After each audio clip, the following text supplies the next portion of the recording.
like a buttercup. You're a Barbie doll. Show them all what I'm made of. Strut down the hall.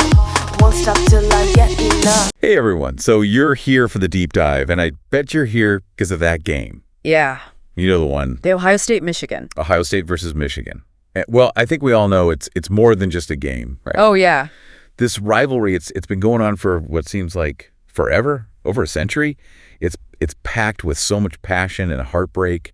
And this year, a whole lot of drama. Yeah, this year was something else. We're talking a post-game brawl. Brawl. Pepper spray right there on the field. On the field. And questions about Coach Day's future. Big questions. And all this after a game that, let's be honest, nobody expected Michigan to win. Well, it was a historic upset. I mean, they didn't just win, it was an upset. Michigan went into that game as a 19.5-point underdog. Think about that. Wow. That makes this their biggest upset since at least 1978. That puts things in perspective. Almost 50 years. Geez, I can only imagine what it was like to be there, to be in that stadium. So picture this. Final whistle blows. Okay. And instead of the usual celebrations, you know, the cheering and all that, Right. you see Ohio State's linebacker, Sonny Styles, on the ground, Yes. screaming in pain, Oh, no. temporarily blinded by pepper spray. Pepper spray. Then there's Hero Kanu, their massive defensive tackle, Yeah, he's huge. stumbling towards the tunnel, his face all red, burning from that same spray. Oh, man. And amidst all this chaos, you see Coach Ryan Day just standing there looking absolutely stunned. You know, like, what just happened? Yeah. Frozen. Frozen. Yeah. That sounds intense. And the article, it doesn't hold back on the fan reactions either, does it? No, not at all. It really captures that raw emotion Yeah. pouring out from the stands. You have these fans, they're yelling at Day, Day. predicting he'll be fired, and, well, using some pretty colorful language, stuff we can't repeat here. Right. You know, I get it. it's clear this loss really hit a nerve. Yeah. And not just because of the score. Right. It goes way deeper than that. It's about, you know, it was more than just the loss. There was that whole incident with the Michigan players trying to plant their flag, right? Right. On Ohio State's field. Right. What was the deal with that? So it's more than just a celebration. Right. It's the symbolic act. And it really ignited the brawl. Oh, wow. You know, Michigan did the same thing the last time they won in Columbus. Mm. It clearly struck a nerve. Yeah. The Ohio State players, they see it as this huge sign of disrespect. Oh, yeah. Especially Jack Sawyer, their edge rusher. He was furious. He ripped down the flag and was yelling, you know, they're not planting a flag on our field again, bro. Plant a flag on our field. F you. I mean, talk about raw emotion. Exactly. It wasn't just him. It was this whole scene, right? Yeah. The shouting, the shoving, the punches. There was even police intervention. It all really highlights how intense this rivalry is. This wasn't just about the game. It was about pride. It was about territory. It was about bragging rights. All those things, right? Yeah. Yeah. And we can't forget, this marks Day's fourth straight loss to Michigan. That's got to be weighing really heavily on him. It does. It puts him in the same company as John Cooper. He also had a 4-game losing streak to Michigan while coaching Ohio State. Right.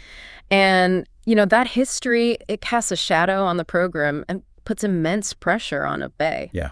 Especially with the college football playoffs on the line. Absolutely. This loss makes things a lot more complicated. Ohio State, they might still make it to the playoff, but the pressure is definitely on now. Yeah. Win the national championship or bust for Day and his team. Oh, wow. Win or bust. Yeah. And, you know, reading this article, it seems like this rivalry has been really tough on Day. Even beyond the win-loss record, it feels like there's a lot more going on, you know, beneath the surface. Yeah, there's definitely some stuff there. You got Jim Harbaugh's born on third base comment, right? Right. Implying that Day had it easy taking over from Urban Meyer. Yeah. Then you have the defensive struggles, which led to staff changes. And then there's that sign-stealing scandal and those wild conspiracy theories. They even dragged Day's family into it. Yeah. And then you have his longtime running backs coach. Yeah. Switching sides to, well, you guessed it, Michigan. It's like a soap opera. It is. It's no wonder Day was quoted saying, "These losses are one of the worst things that's happened to me in my life." Right. Quite honestly. I mean, it's clearly more than just a game for him. It is. All these factors, they really contribute to this enormous pressure he's facing. Yeah. It's not just about winning anymore. It's about proving himself, silencing those doubters, and living up to those massive expectations that come with coaching Ohio State. I mean, that's a lot to carry. It is. It is. And you have to admit, Michigan, they seem to have their number lately. There are some clear patterns emerging in their recent wins over Ohio State. Right. If we look closely, we see Michigan consistently outgaining Ohio State on the ground, which often it's a sign of dominance in football. Plus, in the last 3 games, Ohio State quarterbacks, they've thrown these crucial interceptions at the worst possible moments. And while that's happening, Michigan's kicker has been incredibly reliable. These trends definitely can't be ignored. And who could forget that run? The one that sealed the deal for Michigan?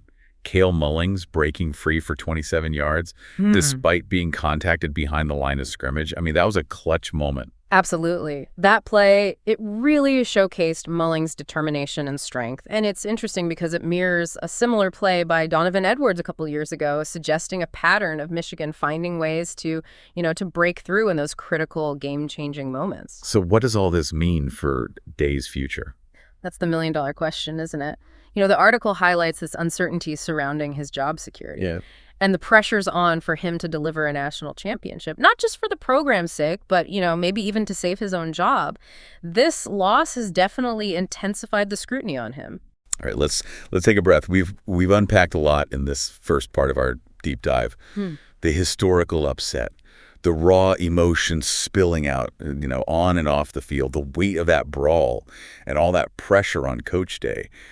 But there's so much more to explore. Oh, yeah. We've only just scratched the surface of this fascinating story. It's wild, isn't it, how one game can create so many ripple effects.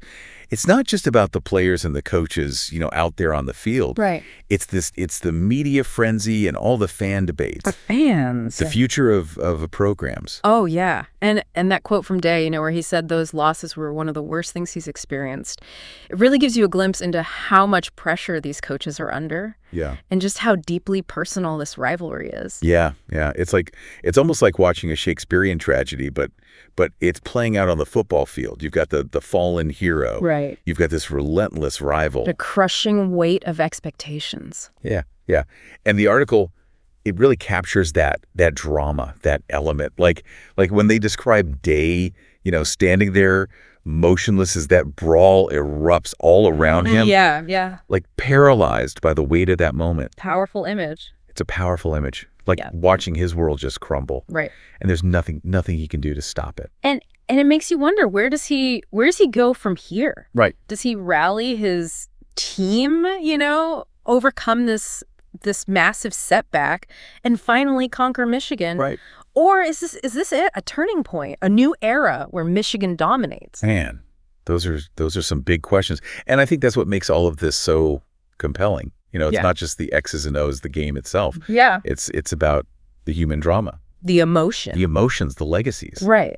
And for you listening, this is your chance to go beyond those headlines, to really understand what's at play here. Yeah. To think critically about how competition works, the impact of expectations, and the power of these rivalries. It's like we're peeling back the layers, getting to the heart of what makes this rivalry tick. And what's also interesting is how this article connects to this game to larger trends in college football. Okay. The expanded college football playoff, the rise of the transfer portal, the changing landscape of coaching careers. I mean, all these factors contribute to the pressure these guys are under. Right. Like Day, and they shape the narrative of this whole rivalry. So it's like this one game becomes like this lens through which we can see the entire sport evolve. Exactly. That's what makes this deep dive so valuable. It's not just about understanding one game. It's about understanding the forces that are shaping the entire sport. Okay. So we've talked about the emotions, the historical context, the bigger picture. Right. But let's zoom back in just for a moment on the game itself. Mm-hmm. Are there any specific plays or moments that you think were really pivotal? Well, aside from Mullings' game-clinching run, which we talked about, the article highlights a few other key moments that really swung the game in Michigan's favor. Day mentioned he felt confident, going into the game. But then you have those 2 interceptions thrown by C.J. Stroud, Yeah. the transfer quarterback. And Those were costly mistakes, really shifted the momentum. Yeah, those interceptions were tough. Yeah. I mean, every time it felt like Ohio State was gaining some ground, they'd shoot themselves in the foot. And that's been happening a lot in recent years against Michigan. Like we mentioned before, those Ohio State quarterbacks, they make some crucial errors. Yeah. And that's something Day's going to have to address if he wants to change this whole, narrative. Right. And then there's the missed field goals. Siebert, the kicker for Ohio State, Right. he missed two critical attempts. And in a game decided by just 3 points, those loom large. They do. And the article pointed out that Michigan, they've made all of their field goals in the last 2 games against Ohio State, including at least one from 50-plus yards in each game. Wow. That level of consistency, under pressure, that's huge. It's like they're playing with a different level of confidence, a belief that they can execute when it really matters, and that can be contagious. Oh, without a doubt. Confidence is huge in sports, and right now, Michigan seems to have it in spades, Yeah. while Ohio State is struggling to find theirs, and that could have a ripple effect Yeah. in the coming seasons. So we've talked about all this pressure on Day and the challenges he's facing. Yeah. But what about his strengths? Right. What makes him, a good coach? What makes him successful? Yeah. Surely he didn't get to this point by accident. Yeah, not at all. Day, he's got a proven track record. I mean, he's 55-8 overall. That's incredibly impressive. Yeah. He's known for his offensive schemes and his ability to develop those quarterbacks. And even in this article, despite the tough criticisms, you still see those glimpses of his coaching skills. Like what? Give me some examples. Well, even though they lost, he's already looking ahead, talking about regrouping, refocusing for that potential playoff run. That shows leadership. He's not stuck in the past. He's already thinking about the next challenge. Moving on. That's a really good point. Yeah. And in his post-game comments, he takes ownership for the loss. He says, ultimately, I'm the one who makes those final decisions. Yeah. And that shows accountability. Exactly. He's not making excuses. He's taking responsibility. And he also expressed empathy for his players. He said, there are a lot of guys who are crushed right now, and that shows he cares about his team. He's not just focused on the scoreboard. So even in this really tough loss, you see signs of strength, signs of resilience. It's not all doom and gloom for Day. No, this loss, it's a major setback. Of course it is. But it's not the end of his story. It's a chapter in a much larger narrative. And it's still to be determined how he's going to respond to this, how he'll adapt and grow. Yeah.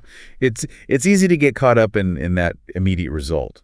But we have to remember that this is just one game in a long season, in a long career. And for you listening, this is a reminder that even when you're facing adversity, there's always an opportunity for growth, for learning, for coming back stronger. Okay, so we've explored the emotional roller coaster of this game, the historical significance, the coaching pressure, the key players, even the potential for growth.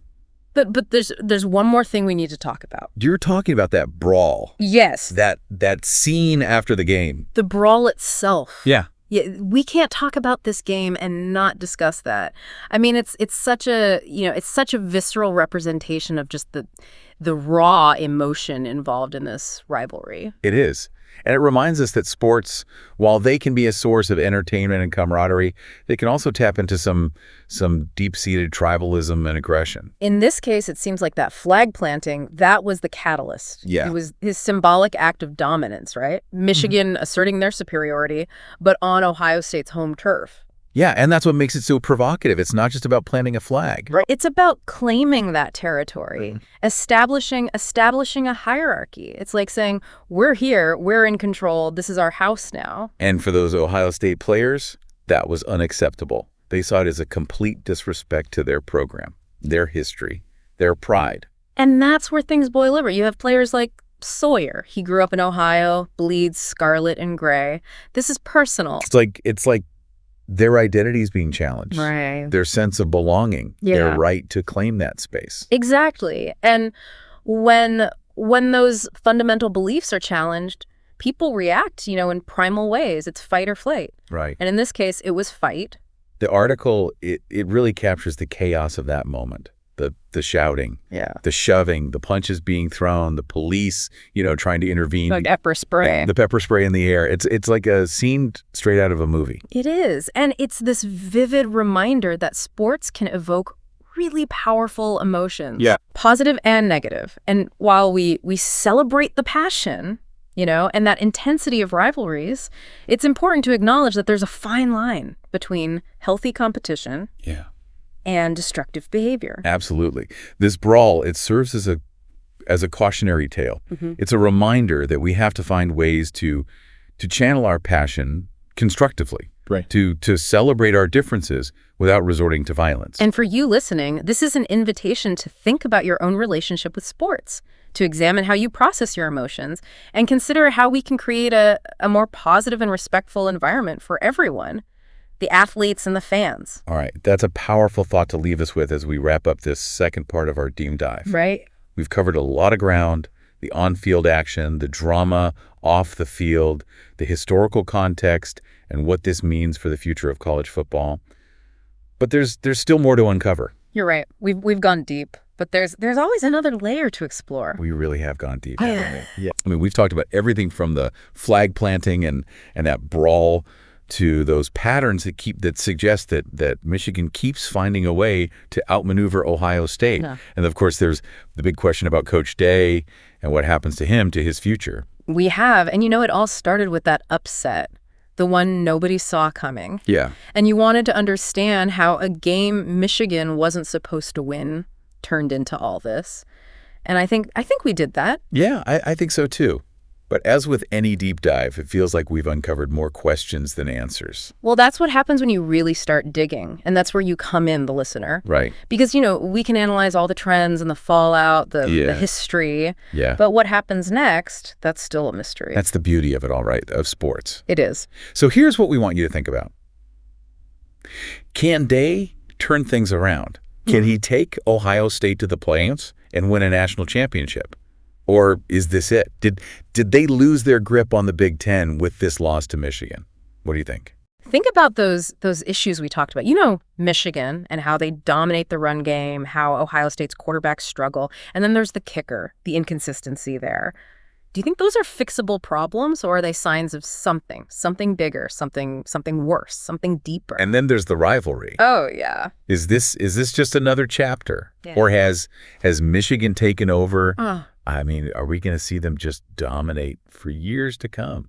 It's pretty wild to think about. Because this rivalry, this game, it's more than just wins and losses. Right. It's about passion and tradition. It's about competition, that real, raw human element, those primal things that draw us to sports, those feelings. And that's what makes this deep dive so valuable. Yeah. We've given you all the facts, the context, the emotions, all the layers. We've given you all the information you need to really form your own conclusions. Mm-hmm. Exactly.